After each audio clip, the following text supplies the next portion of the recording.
Welcome back, everyone. Prodigal Sons podcast. Morning, everybody, or Man. afternoon, whenever it is you're listening to us. Yep. Yeah. What episode is this? 15. 15? Are we got it sure? right this time. Yeah, we discussed that before we started. We've gotten it wrong. I got it wrong, and then I think we both got it wrong in the last two episodes. Always, man. Always Yeah. wrong. That's cool, though. Yeah, it is. Episode 15. 15 weeks of podcast. Yeah, man. It's been a good run. So we're actually gonna end this season, first season, on this episode. So 15 will be our last episode for this first season. But we will be back for episode 2. Season 2. Do we leave them with some sort of cliffhanger? If you want, yeah. Leave them hanging on the edge, wanting more. That's how they do it in TV, man. You think somebody's gonna die at the end of an episode? Yeah. No, this will be the Fast and Furious franchise. We'll have 3,000 episodes. Oh man, give me a break. Hey man, I like it. That's crazy. Yeah, so we just wanted to sit down and do an episode about how we met and how God brought us together. Yeah. And how this all started. Yeah, what led us here. Kind of lets you know a little more about us as individuals and and then us as far as our relationship and how we got where we're at. That way it kind of explains going into season 2 more reasons on why we're doing this together. Yeah, exactly. Y'all already know a lot of our story on why we actually chose the name of this podcast to be Prodigal Sons. A lot of our background and our history, and as to why we felt led to call it that and do this. So now I think digging in a little deeper and kind of share our journey as how our friendship started and just a little more foundation to yeah and that way leading into season 2 we'll be a little more well known. Yeah, and you guys will know us a little more on a personal level. I think that's one of the things I like about the Tug of More podcast is they've done that. Like they've talked a lot about who they are and where they've come from and how they met. So well, go ahead, man. You can start it. Start off. What's on your heart? What's on your mind? What are you thinking? So it was. What's your first thought? What's your first memory? So it was a nice, cool, breezy day on the beach, and no, it wasn't, folks. Toes in the sand. No, it wasn't. Ice cold Corona, and then Terry walks by. I'm just kidding. No, I remember, man. It was back.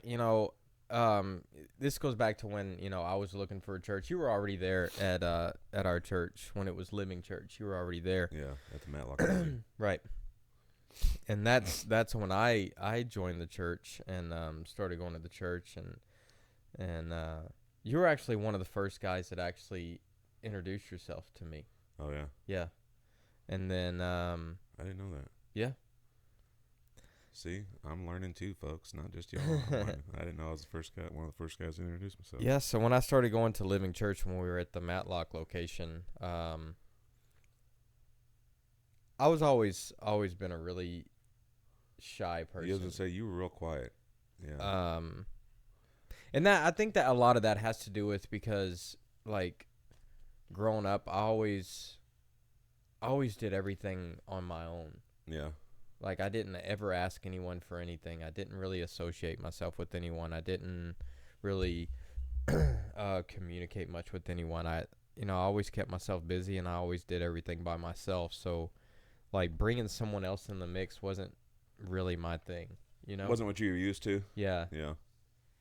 Anytime there was, anytime I come across a problem or had something I had to deal with or take care of, always, like, I never thought, well, maybe someone could help me. Like, I always chose to do everything myself. I had friends in school, but, I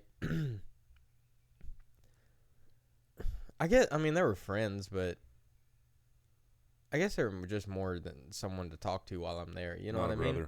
Because I didn't really, like, I haven't carried that friendship with me past school. You know what I mean? Yeah, no. I mean, there's still some guys I keep in touch with on Facebook, but it's not like it's not a friendship. It's just we know each other. We went to school together, and Yeah. we've stayed in touch via social media. Yeah, I've got some people, like, not a lot. Very few guys that I went to school with do I have on my Facebook or Instagram.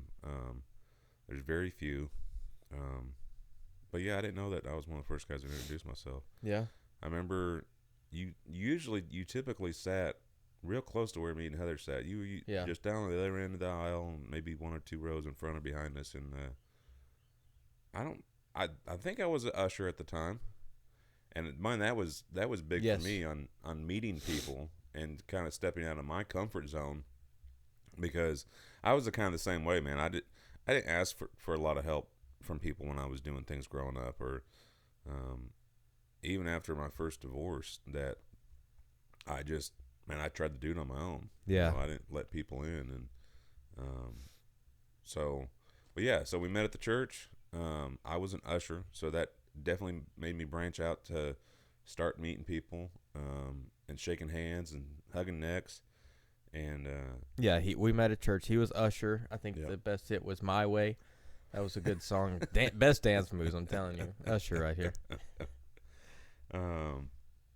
But yeah, that helped me branch out a lot on how I would meet people at the church, and kind of opened me up to, man, I can't tell you how many people I know now because of that. Yeah. And I can see that in you now that you're an usher, because I've seen you walk up to people throughout the week at church, Wednesdays and Sundays, and I'm like, look at him. Look at Marcus. He knows these people. He knows by name. He knows these people. But yeah, so we met on a Sunday at church, and I remember thinking, well, I think it wasn't long after I met you, I got to meet your dad too, because you brought your dad to church, and it just seemed like a cool guy, both of you. And I was like, I'm gonna go over and introduce myself to this guy, and so yeah, we met at church, and then me and my wife, we used to lead a life group. We helped host, we helped lead, we hosted and led. I'm trying to remember, did you come to our life group here at the house? No, it was at Jimmy and Kimberly's? well, before that, it was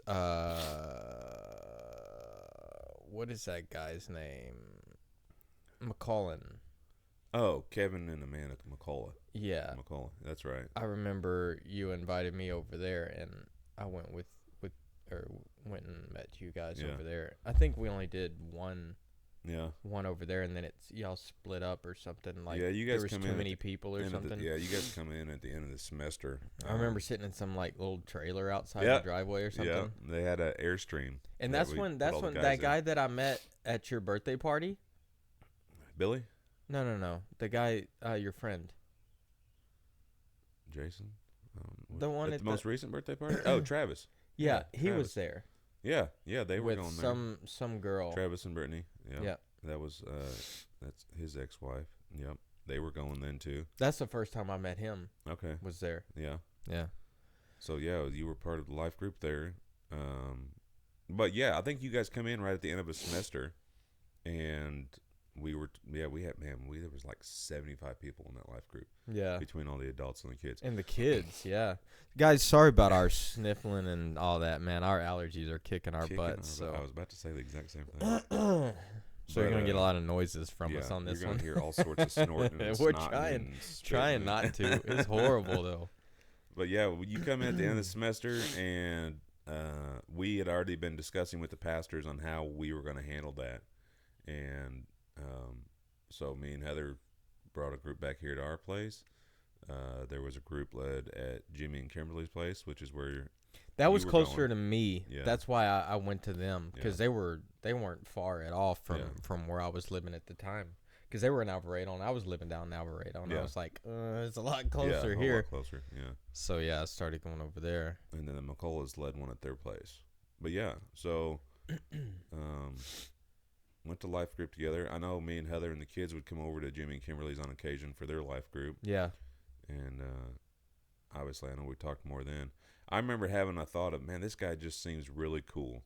He just seems like a cool dude. You're right. And he is. I'm just kidding. A cool dude. You're cool if too, you brother. haven't got to meet Marcus, especially if you're listening and you're part of More Church, go shake this guy's hand on Sunday. Thanks, man. He's a good dude. Thank you. But Thank you. yeah, so life groups, and then he fell off the face of the earth. Yeah, then I disappeared. And he disappeared. You know, the crazy thing is like, I mean, we weren't real close then. Like, we knew each other. We would talk on occasion, but it wasn't like we had a friendship or a strong friendship. Like I said, I know I had definitely changed over the years as far as trying to be social with people. But it was definitely not what we have now. Yeah. Well, and I'm like you, man. Like, that was my biggest thing is like, and it wasn't anything personal to anyone. I just didn't want people in my life. Like, Yeah. I didn't want community. I didn't want friends. Like, I wanted to do my own thing. I wanted to just be by myself. You know what I mean? And it didn't seem like you were standoffish or a jerk. It just seemed like you were kind of quiet, reserved, and just Yeah, it wasn't nothing personal. I wasn't Yeah. trying to be mean. I didn't have anything against anyone. I felt more comfortable. You know what I mean? Yeah. I felt more comfortable alone.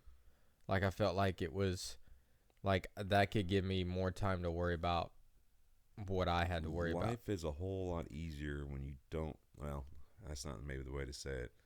Sometimes it can be perceived as life can be easier when you don't have people in it. Because, just like me and you know, people walk through junk in life. Yeah. And we walk through our own junk. And so if you've got somebody in your life that means a great deal to you and they walk through something, well, then you're walking through that same stuff with them. Yeah. And so on one hand, yeah, it could seem like it could be easier just to do it on our own. Yeah. You know, like I said, I've done the same thing. After my divorce, I'll just do it on my own. It just seems easier, but it's way more lonelier. Yeah. I mean, like, you get a little bit of both. You know what I mean? You get a little bit of,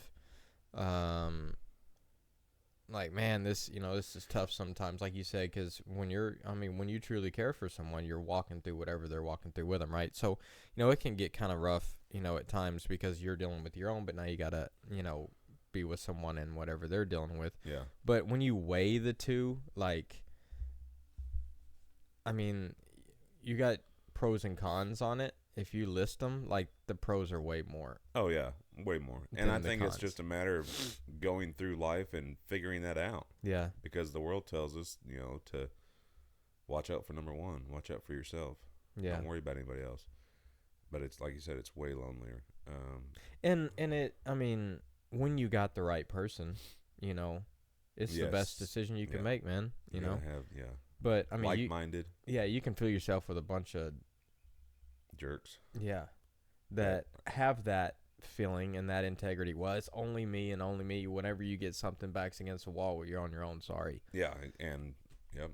When everything's good, I'm with you. But when what hits the fan, I don't want to have nothing to do with it. Like, you're on your own. Shift. You got yourself in there, get yourself out. You know what I'm saying? Yeah, exactly. So that's not the people you want in Absolutely your corner. not. No, it's not. But you also don't want to feel like, well, I'm going to go make a bunch of bad decisions, and you're my friend, so you're going to be there with me. No, like, look, bro.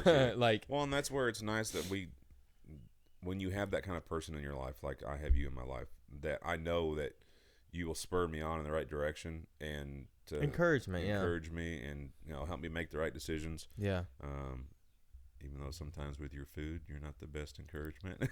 I've gotten better. I don't post that stuff much anymore. So I'm trying to be nice. But yeah, but I'm still it's eating like it. It's just like God's word says, iron sharpens iron. Yeah. But if you've ever watched, anything being sharpened, it's not easy. It's very aggressive. Yeah. And if it's fast paced, you're going to see sparks. There's going to be heat. It's going to be very hard. And that's the same thing that happens with relationships too. If it's the right person, then it may hurt. But it's like, I think it's 1 Timothy and verse 2. Don't quote me on this. Look it up. But me and you've talked about this, that wounds from a friend can be trusted, but kisses from the enemy can't be. And I know I'm not saying that exactly right, but like, me and you had a hard conversation about some things that you had seen in me a couple weeks ago. And so that was really hard. But I know I can trust you, and the same thing with Heather. She approached me first and then she mentioned you, and saying that you had seen the same things. And so, man, it was hard. Like, it was really hard. But I know that I can trust you guys. And so but that takes time. It takes trust.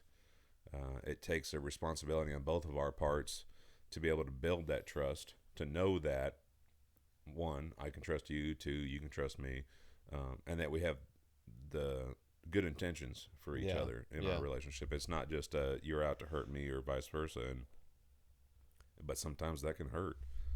But anyway, so life groups. We met at church. We went to life groups for a little bit together. I'm sure there was probably some social events throughout there with life group that we probably all got together and hung out a couple different times. Which, man, this was years ago. When was that? 5 years ago? 6 years ago? Mm-hmm. And then you went to Mexico, and you were down there for, what, 2 years? Yeah. And I think we talked maybe a handful of times while you were down there. Yeah, I really don't remember. I know it wasn't a lot. I wasn't talking to anyone. But I remember when you were fixing to come back, I think we had talked a couple times, and then I remember seeing you at church on Sunday. And you, of course, you'd been gone for a while, and it was you, but it wasn't you. Yeah. It was Marcus is here, but you weren't there. Yeah. And but getting to see you was like, that was really encouraging for me to get to see you again. And I think it had been, I don't know, what, you went back to Mexico for what, a few weeks or a month, and then come back again? Or maybe it was just you had come to church, and then you didn't come to church for a little bit and come back.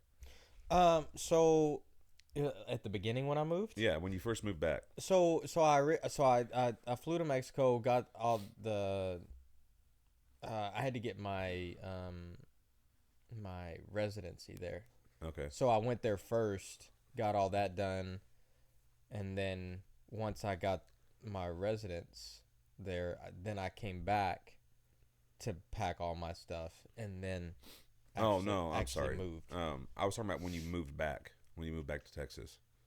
You had come to church, and I had seen you there, and then there was a short period of time where I didn't see you there again before we really started talking. That's when I came. So I had came back to help a guy do some work. He needed my help doing the plumbing. Remember? Oh, okay. I guess y'all had a bad freeze when y'all had that bad freeze or something. Yeah, we had a real bad freeze. Yeah. So after that, he had told me that, if I wanted to come help him, he needed my help. So I just flew back here and helped him. I think from like maybe a month, and then I went back. Then you went back. Okay, that's what I thought. I thought it was like a month span or something there. But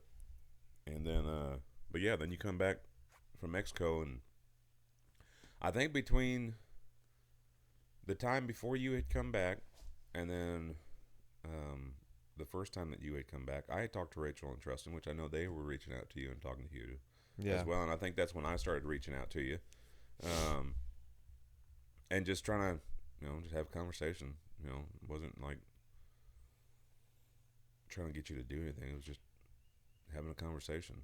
But then you moved back, and how long had you been back when we met? We went and got dinner. 54th. Yeah, 54th Street. Yeah. How long had you been back at that point? Couple weeks maybe. Okay, so he'd been back for a few weeks, maybe a month. And I don't remember. Did you reach out to me, or did I reach out to you? I think maybe I reached out to you. I think so, yeah. And I was just like, hey, man, let's just go get dinner. And I really feel like that was the first time that though I know it was the first time just me and you had sat down. Yeah. And had a conversation of any sorts together. But yeah, we just went to dinner. Like, it wasn't some high spiritual Christian intervention. It was just, we just went and had dinner together, had a couple drinks, and we just talked. And, you told me a lot of the stuff that you had been dealing with and struggling with and walking through. And I shared some of the stuff that I had walked through. And, man, it's just been like, that was the starting point. That definitely was like the foundation. Yeah. To what we have now. And because that's when I was able to really open up and trust someone. Yeah. You know what I mean? Yeah. Like, other than you, man, honestly, like, there's a couple people I still keep in touch with. I have a good friend that when I first moved to the Fort Worth area from East Texas, there's a guy I had worked with, and I still keep in contact with him. He's a good friend. I don't see him very often, but we still, talk every now and then. And then there's a guy that I went to school with when I was a kid. He lives in San Antonio now, and growing up, he wasn't a friend. He was more like family. You know what I mean? Yeah. Like, he was always at my house, or I was always at his house. His mom was like my second mom. My mom was like his second mom. Like we were, like, actually family. You know what I mean? And I still like, I don't see him as a friend. Like, I still see him as family. You know what I mean? Because that's just how close we were growing up. And that's the only person I really keep in touch with from when I was in, middle school. Honestly, that's the only one. Like I said, I got a couple guys that I went to school with that I have on Facebook, but I mean, I haven't seen them since middle school or high school. You know what I mean? Yep. And it's really weird because one of the two of the guys.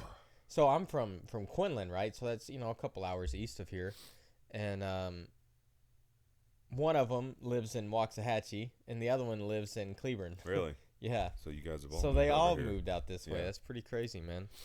But other than that, like you're the only one, you know what I mean, that I truly trust to have in my,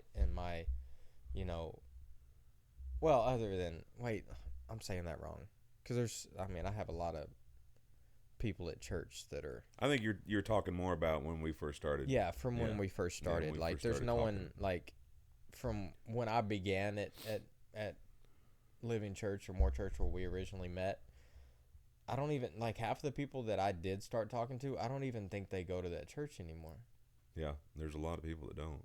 There's a lot that don't. But now that I've come back, we've built the relationship we have, which is a brotherhood, man. I mean, honestly. Absolutely. And I've met some really great guys that go to church. Jason, man, he's a really, really, really, really, really good friend of mine now, who I trust a lot. Billy, great guy. Trustin's awesome. He's always been awesome. I mean, there's a lot of them, man, that I just can't mention. I feel like one of those Oscar winners that tries to remember everybody's name, and you can't. I know I'm going to forget somebody. I'm sorry. I love you all. Yeah, I love you all. Honestly, I do. And but yeah, when you first came home, like you said, there was. I even think you were very hesitant with me, which. Dude, I had been through a lot. I was going through a lot. I didn't. Yeah. But yeah, so we just met up and we had dinner and hung out there for a couple hours, and I think I gave you a ride home. Yeah. And then we just started talking, like, I don't know, a few times throughout the week. I was encouraging you to come back to church, and I think that you started coming back to church pretty quick. Yeah.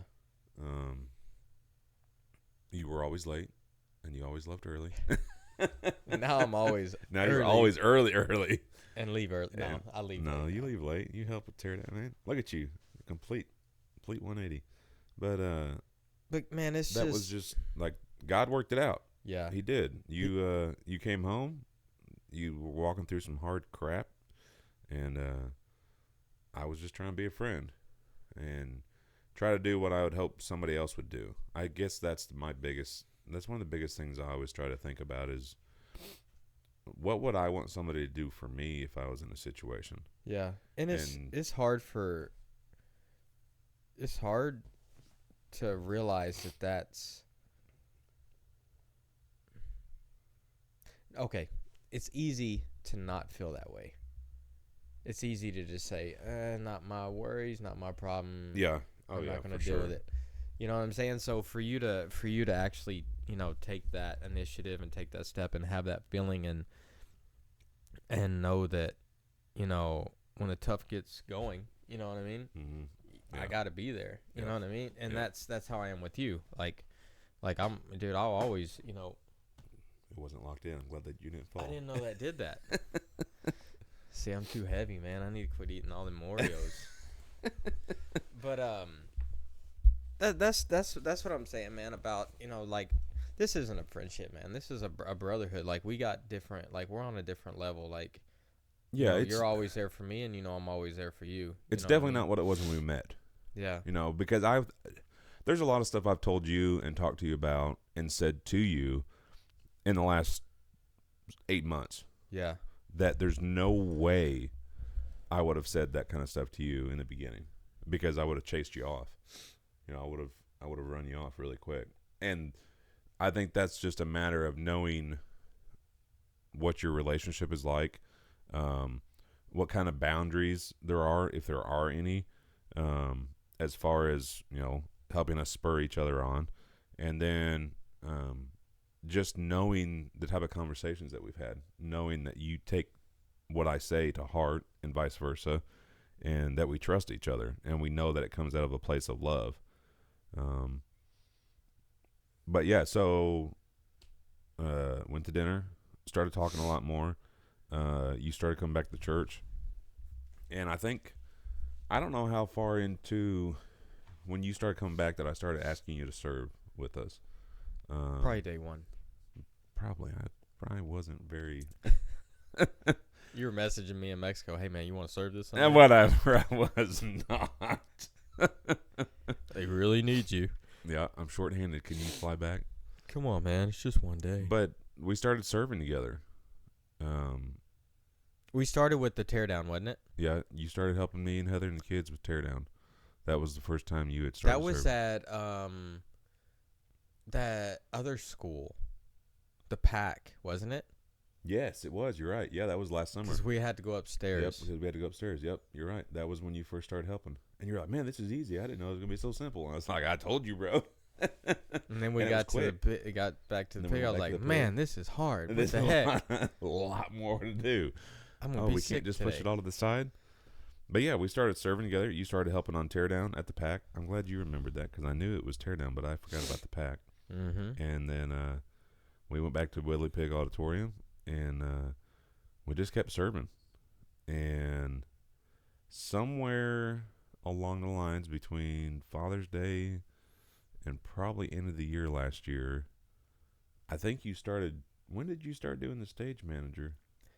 Was that this year? I started doing youth first. Oh, that's right. We did. We started doing safety together. Because I was doing something. Sorry, excuse me. On Wednesday, and you were like, "Hey, man, if you ain't got nothing to do, you ought to come hang out." And I was like, "Eh."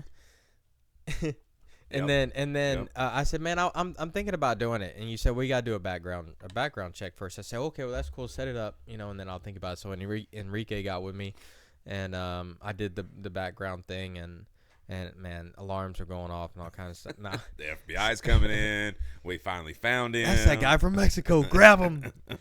No, but Secret Service. So yeah, so I did that, and then I think it may have been a few weeks after that. I was like, okay, I'll go ahead and try it. So I went up there and I was like, man, yeah, this is it. Yeah, you did. I like this. And I really think that Top was flight like security of the world. I feel like that's what you know, really lit the fire under you, like what really spurred you on to really jump in. Like, I know you were helping on teardown on occasion, and but I think you're right. When you started doing safety, man, it was like a turning point. Yeah. And you were more all in than you previously had been. And so, yeah, we started hanging out once a week, or once every other week. Yeah, doing safety for youth once every other week. And that's kind of where this started from. Yeah, exactly. Again, we were just having conversations with each other.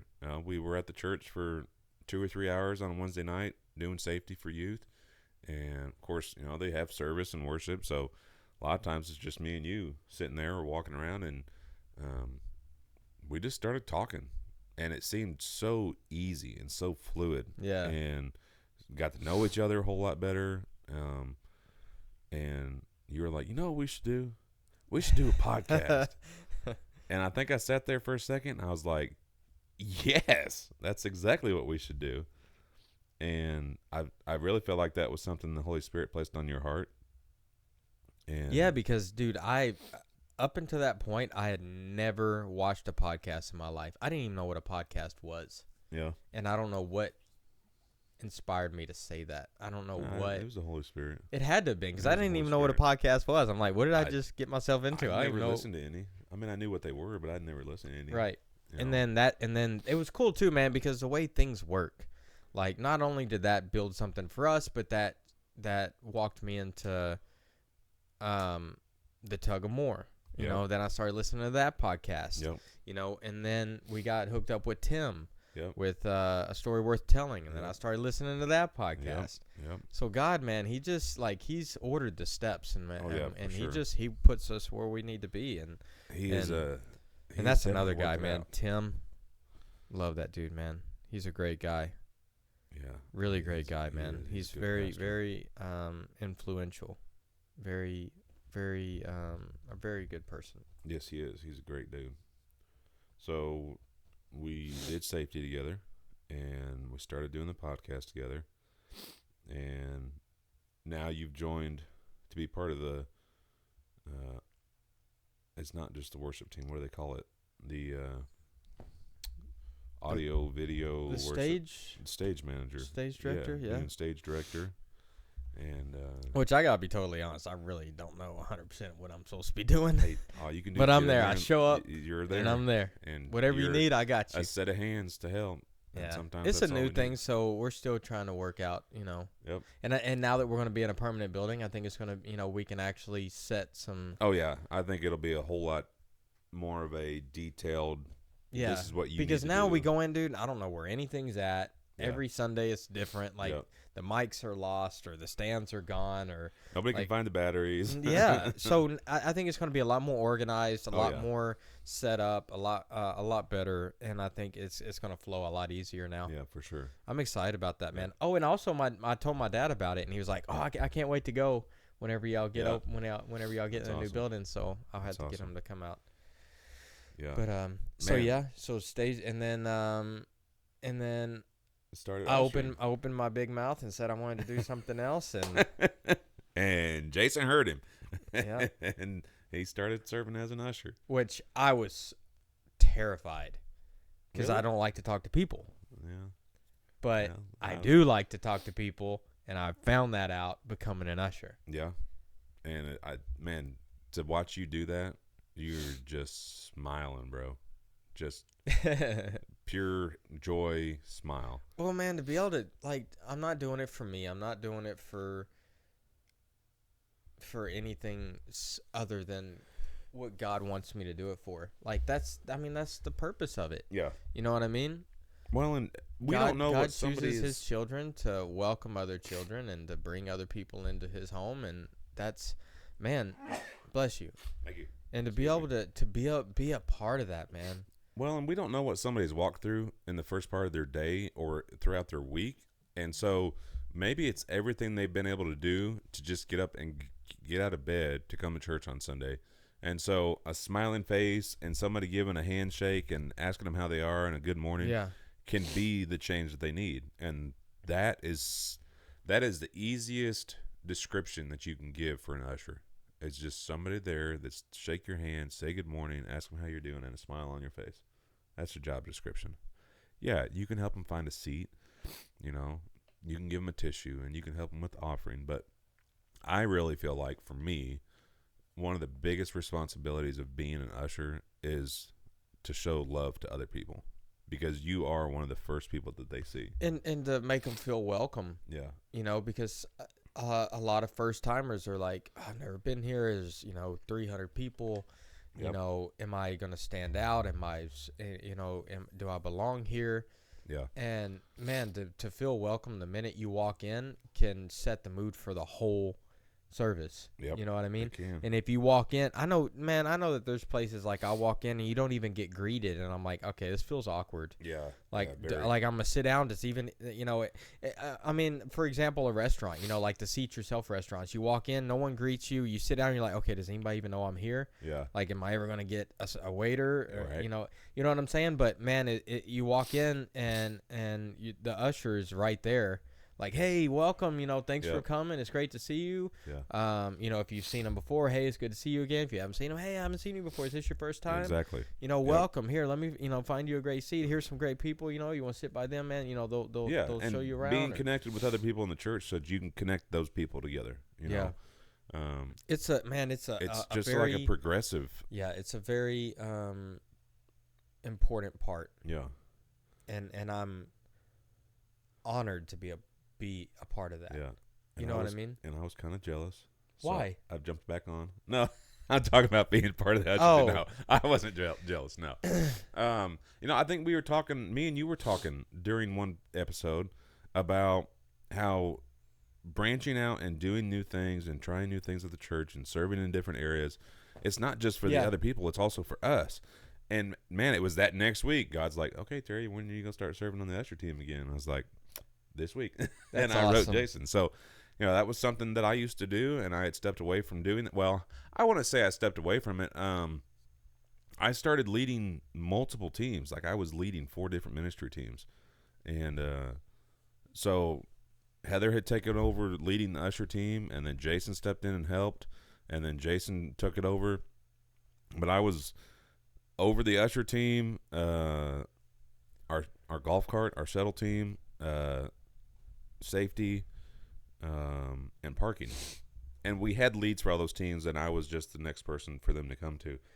But I was so wrapped up in trying to, and the 2 of the teams were new, the shuttle team, because we never had one of those before. Yeah. And so having that at the Pig was new. So I spent a lot of time trying to build that team and get people on that, which you would think, hey, man, you want to drive a golf cart? Yeah, sure. You think it'd be real easy to find people? No, bro. It was hard to get people there. Hard to get people to do it. But so that, and then the parking team was always something that struggled. We had one at Matlock, and it just always struggled to get off the ground and up and running. And then same thing, we went to the Pig, and man, it's like we got parking lots everywhere. We got like 8 parking lots, and none of them are within walking distance except for one. Yeah. So again, that was trying to find people to help me lead these teams. So I didn't step away from serving as an usher. I just went into a new role. Yeah. Well, and of course that changed. I stepped down from leading those teams. I was still helping on teardown, and I was still driving a truck for the transport of all the teardown. And then Father's Day of last year was my first weekend on the worship team. So I've just moved into different areas. Like I served on different teams, and now I'm back being part of the usher team. Yeah. And it's been a lot of fun. So again, like it's just progressive. It's just where God wants us at the time, that the season that we're in. Yeah. And I'm looking forward to being part of the usher team at the new building. And I think that's going to be a lot of fun.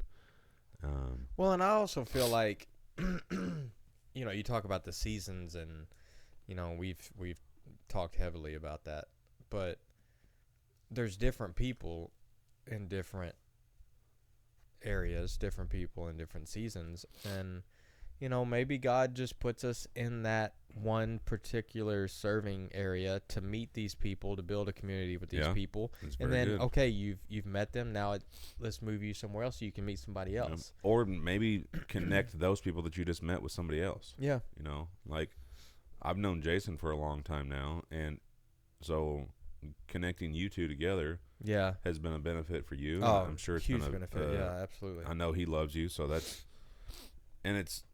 it's crazy because it all started with a phone call and dinner. Yeah. If you think about it, yeah, like it really did. It started with a phone call and dinner. God ordained it. God had a plan, and I believe this was all planned out before I even moved to Mexico. he knew what you were fixing to do. He's like, all right, well, I got a recovery plan for you, and you just got to be willing to step into it. So I believe he sees the two directions I can go, and he leaves it up to me to make that decision. 100%, he does. And it goes back to your GPS story. You know, he knows I have two choices, and whatever choice I make, either way, he's going to give me an alternate route to get back to where I need to be.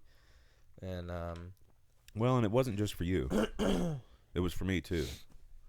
Because I think about how different my life could be over the last 2 years had you not come home. You know, because you know, me and you have talked a lot about hurt and heartache and having friends that you thought were lifelong friends step out of your life.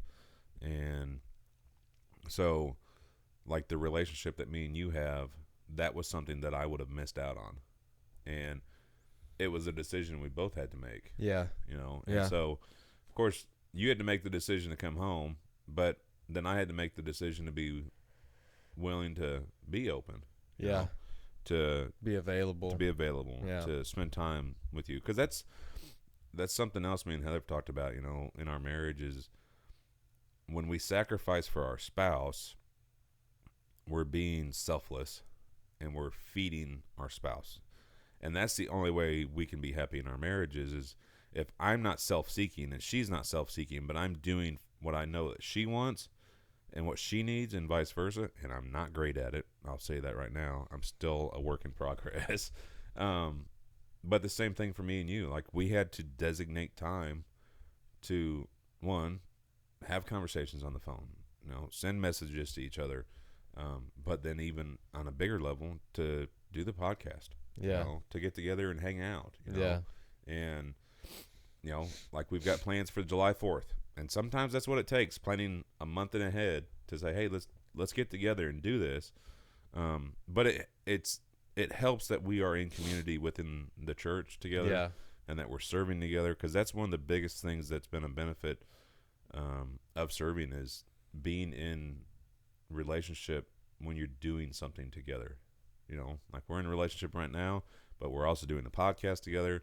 We're also serving together. My kids call you their tunkle. They're Texas uncle. Oh, that's cool. And so, again, that's something that they want to have experienced if me and you wouldn't have made the choices that we made. Yeah. You know, and Heather looks at you like her big brother. Yeah. You know, and it's funny because you two are so much alike. It's almost like you could have grown up together. Maybe. But, yeah, so... Y'all, this is just, like we've said before, it's just two guys having conversation, sharing what God's done in our lives, sharing the plans that he has for us, sharing the plans that we hope to see to come. Yeah, it's amazing, man. It's amazing. Yeah. Like, if everything we're talking about has happened in, the last, how many years? 2 years? Last 2 years. It sounds like a lot. Sounds like a but lot, look what all God can do in such little amount of time. It's like the... you know, I feel like I had lost so much time with what I went through. Yeah. But, you know, God promises he'll restore that. It. And, man, look what he's done in 2 years. Yeah. Like, he's given me more in 2 years as far as relationships and accomplishments and, you know, in his kingdom. You know what I mean? Not in my world, but in the world that he prepared for me.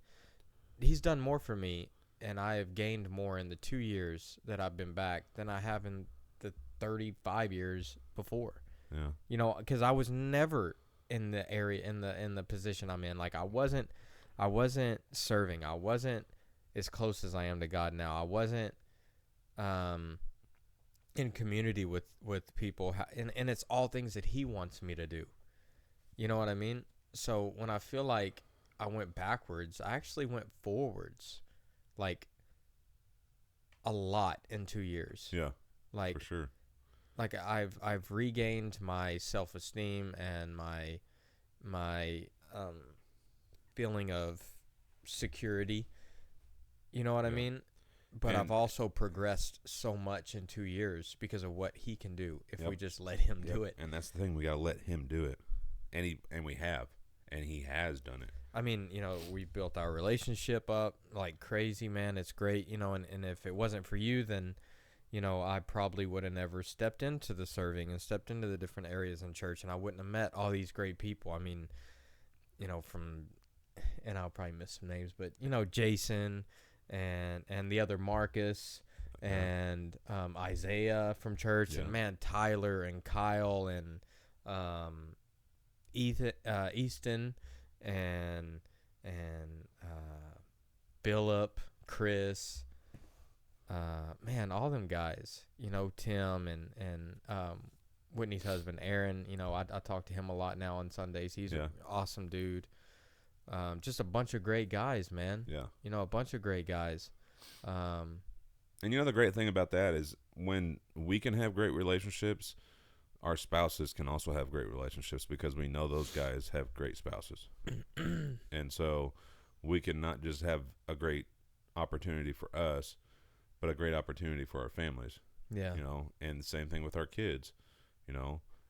Me having a relationship with other men in the church that have good spouses that Heather can have relationships with, and they have kids that are like Heather went to a family's house this week, and they've got 4 or 5 kids, and so of course Heather and the kids went over there and they had a great day. And so that's our kids having the opportunity to build community. Yeah. Even at a young age. Yeah. Because they need it just as much as we do. Mm-hmm. So, but it's awesome how one little relationship dinner can and start. It can be that simple. It's just snowballs, man, in God's favor. It's so I'll awesome. say this: if you are on edge about going and having conversation with somebody or going and having dinner with somebody, because you don't know what's to come or what could come of it, or you're nervous because of previous relationships or previous hurts, one, I will say, try to give those previous hurts and previous relationships that have caused damage to God. I've had to do that. But trust that God's going to work it out in his favor and in his plan. And take that step. It may be uncomfortable. I'm sure you were probably uncomfortable that night. Yeah. But, man, look where we are. Yeah. And look what he's done. So do that. Take that step. Go have coffee with somebody. When you are going into a relationship with somebody, when me and Heather met, we went and had coffee, bro. I had never met this woman before in my life. I'd never seen her. I talked to her on the phone for 15 seconds, and I was like, hey, I'm Terry. Let's go get a cup of coffee. I might have said a little bit more than that. But that's where it started. But had I not gone, and I almost didn't, I think about everything that I would have missed out. I would have missed my kids, bro. I would have missed out on having the opportunity to be a dad. And so take that step. Go have coffee with somebody. You'll be surprised who you'll meet, man. Yeah. So just even like I was talking to Mario. Mario, another really, really great person, man. I was talking to him this past Wednesday. Wednesday. A youth. And normally I wouldn't be able to actually have a conversation with someone and be engaged? Yeah. Engaged in what you're doing and having a conversation with somebody. But he's another great guy that I enjoy talking with now. Yeah. You know what I mean? Yeah. Like a really, really good dude, man. Well, we were all just out there throwing football around. Yeah, just throwing football around. Man, I ain't done that since high school. Yeah. Like, probably my junior year of high shoulder's school. still all jacked up. Look, remember where I fell? Yeah, you fell. I'm all you got scabbed up. You got a little boo-boo there. Hey, y'all. So we've got some big things to come. Like we said, this is our last episode of season 1. We'll be back on season 2, July 16th. July 16th. Season 2, episode 1. Man, we're gonna start all over. We keep messing up on whatever. But don't think that you're not gonna hear from us anymore, because we're still gonna put out our content, short clips, short contents. But yeah, we are gonna take a little bit of a break. We aren't, but just a little break from the episodes. We do have big plans. We've talked about having some people on with us. Yes, means we got to get. So pray for us there. We hope that all those collaborations will work. And getting some equipment. I'm still waiting on Trump to text me back. I'm hoping we can. Let's nah, do I'm it, just bro. kidding. Let's Man, do it. that'd be Let's awesome. do it. We'll go to Trump Tower and do Hey, it. I don't know that he listens, but hey, yeah, let's do it. But yeah, we've got some people at the church that we definitely want to bring on. We've talked about doing a big men's panel. Yeah. Having a bunch of guys get together and having a conversation, a bunch of men. Do a live donut eating contest. I just kind of made that up. You didn't bring any I want Oreos or donuts. pizza throughout this entire season. Oh crap! Not once. All right, so episode 1 of season 2. I think you'll be where you want to be in your journey. That if you know what I'm talking about. 6 weeks. Yeah. All right. So we agreed. We agreed. We agreed. We didn't shake on it, but we agreed that we would both sit down. I don't know. I don't like where you're going with this. And eat a family pack of Oreos each. Each. I don't remember having this agreement. Yeah. We'll do that. We'll do that on an episode. On a episode, not episode 1. Why not? That's how. All right. Comment on this and see if you'd like for us to eat. We're going to turn this into a whole cookie eating contest. Family size double stuffed Oreo case of cookies. We'll see what happens on episode 1. Stay tuned. Please be on my side with this because I really want Oreos. But I know we've talked about bringing Heather on and doing an episode with Heather, which I think would be awesome because she is definitely our biggest supporter in this as far as all the technical stuff, the background work that she does, all the posting and editing. She does that. She uploads all the pre and post snippets, and she's created all that for us. She's created this for us. So she has been a huge part of that. Huge help. And awesome. We want to bring her on and do an episode with her. And so, but yeah, like I said, that requires more equipment. So we got to get another mic. We're going to have to get another sound interface. But yes, big things to come. I'm excited about it. I'm kind of sad that we're not going to just keep doing it, but I know it'll be good for us. And yeah, and again, you'll still get content from us. You'll still hear from us. Yeah. So us, yes. Us. I will make you that promise. It will be us. I'm going to do a short today just because. I don't know, man. You done promised about the Oreos. Now you're acting like that was never talked about. So, I don't know. Hey, y'all. Yeah, so thanks for tuning in. Thanks, y'all, for listening to us and subscribing and following us and supporting us. Yeah. There's been a ton of people in the church that have come up to us and just told us how much they appreciate it. And so we appreciate y'all. Appreciate you listening. And if nothing else, God bless. We love y'all. Yeah, and, absolutely, man. Hope you guys have a great next 6 weeks and just keep going. Yeah, keep listening. Keep on keeping on. If you haven't listened to all the episodes, go back and listen to them. This will be a good opportunity for you to go back and catch up. Yeah, and send us some comments. Or content ideas. Yeah, give us some requests, something you want to hear. What do you want us to talk about? Some food ideas. You want to see us eat. He wants to eat. I think we should do that. Really bad. What if we do something like that? What? Try like some crazy food that somebody says you should eat? Either that or like every episode we just have something to pig eat. out. Just pig it. I don't know about every. Bro, I'm trying to go down. It's once a week. Yeah, I like my cheat days on weekends. That'll be our cheat day. All right, I'll have my cheat day on whenever we record. I'll eat a whole pizza by myself. I know you will. And you can watch. I probably could. I'd be miserable if I could. Anyways. All right, we're just rambling now, y'all. All right, we'll talk to y'all later. All right, guys. Hope y'all have a great day, and God bless. And again, please send us some comments. Let us know what you want to hear from us, or if you got any questions or anything like that, and we'll get back to you.